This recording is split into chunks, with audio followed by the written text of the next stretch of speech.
తెలంగాణ రాష్ట్రంలో మంత్రివర్గ విస్తరణకు సమయం దగ్గర పడినట్టే కనబడతా ఉంది. 6 మంత్రులకు సంబంధించినటువంటి విషయంలో ఒక కూర్పు అయితే చేయబోతున్నటువంటి పరిస్థితి అయితే మనం చూస్తూ ఉన్నాం. మనతో పాటుగా రాజ్యసభ ఎంపీ బీసీ సంఘం జాతీయ అధ్యక్షులు ఆర్ కృష్ణయ్య ఉన్నారు. సార్, ప్రధానంగా మంత్రివర్గ కూర్పు త్వరలో జరగబోతా ఉంది. ప్రస్తుతానికి ఒకరిద్దరికి మాత్రమే ఇచ్చినట్టుగా సందర్భాన్ని అయితే మనం చూస్తూ ఉన్నాం. బీసీల విషయంలో మాట్లాడుకోవాలనుకుంటే అంటే రాష్ట్ర మంత్రివర్గం లోపల ఇప్పటి వరకు ఇద్దరికి మాత్రమే ఇచ్చారు. వాస్తవంగా టోటల్లో ఇప్పుడు త్వరలో జరగబోయే మంత్రివర్గ విస్తరణను 4గురికి ఇవ్వాలి. మొత్తం 50%, 18 మందిలో 9 మంది బీసీలు ఉండాలి. కానీ రేవంత్ రెడ్డి గారు అట్లా చేయకుండా కేవలం బీసీలకి అన్యాయం చేస్తున్నాడు. ఈ విషయం లోపల వెంటనే ఆయన సరైన న్యాయం చేయాలి. లేకపోతే ఈరోజు రాష్ట్రంలో బలమైన బీసీ ఉద్యమం ఉంది. ఉద్యమం లోపల బీసీలు తిరగబడతారు. ఇన్ని రోజులు అంటే ఏదో నడిచింది, కానీ ఇప్పుడు నడవది. చైర్మన్లలో అన్యాయం చేశారు, అడ్వైజర్లలో అన్యాయం చేశారు. ప్రతి స్థాయి లోపల బీసీలకు అన్యాయం జరుగుతుంది. కాబట్టి ముఖ్యమంత్రి గారు ఇప్పటికైనా సరిదిద్దకపోతే పోర్ట్ఫోలియోలు మంచి ఇవ్వాలి, మంత్రి పదవులలో సగం ఇవ్వాలి, టోటల్గా చైర్మన్లలో కూడా సగం ఇవ్వాలి. ఇప్పటి వరకు ఒకే సామాజిక వర్గానికి ఇస్తున్నామని చెడ్డ పేరు వచ్చింది, అది సరిదిద్దుకోవాలి. ఈ దఫా పోయినసారి ఈ ఎన్నికల్లో మొత్తం బీసీలంతా కాంగ్రెస్ పార్టీని గెలిపించారు. రాహుల్ గాంధీ జనాభా లెక్కలు తీస్తాం, జనాభా ప్రకారం విద్యా ఉద్యోగ పంచాయతీరాజ్ లోకల్ రిజర్వేషన్లు వేస్తాం, అదేవిధంగా చట్టసభలో రిజర్వేషన్లు వేస్తాం అని చెప్పి రాహుల్ గాంధీ దేశం అంతటా పర్యటించి పాదయాత్ర సందర్భంగా బహిరంగ సభలలో ప్రకటించారు. ఆయన మాటలు నమ్మి బీసీలంతా ఓట్లేసారు. గెలిచిన తర్వాత వీళ్ళంతా మా కుటుంబ పార్టీ అన్నట్టు, కులం పార్టీ అన్నట్టు చేస్తుండ్రు. మీరు సరిదిద్దకపోతే ఈ దఫ మీ గుణపాఠం నేర్తామని బీసీలంతా తిరుగుబాటు చేయడానికి రెడీగా ఉన్నారు. పిలిపిస్తే రెడీగా ఉన్నారు.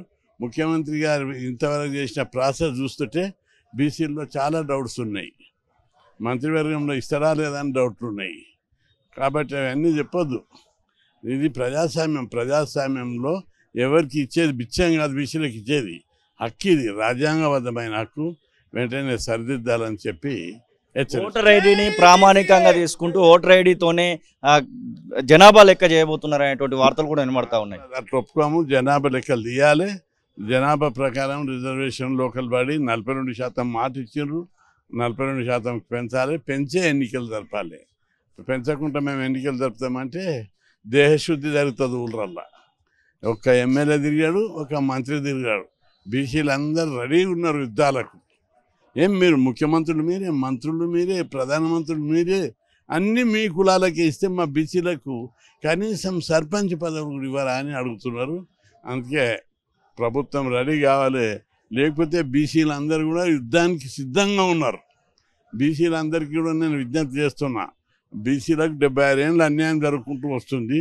ఈ తప్ప బీసీలకు సర్పంచులలో, ఎంపీటీసీ, జడ్పీటీసీల్లో రిజర్వేషన్లు పెంచకపోతే ఏ మంత్రిని, ఏ ఎమ్మెల్యేను, ఏ పార్టీ నియాకిని తిరగనియొద్దు. పార్టీలకు తగిన గుణపాఠం నేర్పడానికి సిద్ధంగా ఉండాలని బీసీ నాయకులకు విజ్ఞప్తి చేస్తున్నాను. ఇంకా జెండాలు మోసుకుంటా, జిందాబాదులు కొట్టుకుంటా బానిస బతుకులు బతకొద్దు. మనం పదవులు, అధికారం ఎంత గొప్పదంటే మడుగు బంగారం కంటే మాసం ఎత్తు అధికారం మిన్న. డబ్బులు, ఆస్తులు కాదు, అధికారం కావాలి మనకు. అధికారం వస్తే ఈ కులాలు డెవలప్ అవుతుంది, ఈ కులాలకు గౌరవం పెరుగుతుంది. బీసీ కులాలకు ఏం కావాలి? 2 కావాలి. ఒకటి సంపదల వాటా, రెండవది అధికారంలో వాటా. కులాలకు అధికారం వచ్చినప్పుడే గౌరవం పెరుగుతుంది, సంపద పెరుగుతుంది. కాబట్టి బీసీలు మనం ఓటేసి వాళ్ళని మంత్రులను చూసి వాని పంచ మంచిగా ఉంది, వాని పాయింట్ మంచిగా ఉంది, ముఖానికి పౌడర్ కొడుతుండని చర్చలు చేస్తారు చెట్ల కింద కూర్చొని బీసీలు.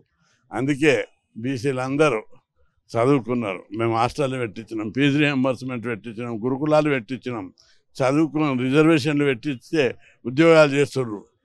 ఉద్యోగాలు చేసుకుంటే టీచర్లు, ఉద్యోగులు ఎంజాయ్ చేయని కాదు, జాతికి, బీసీ జాతికి జరుగుతున్న అన్యాయం కోసం పోరాడాలి.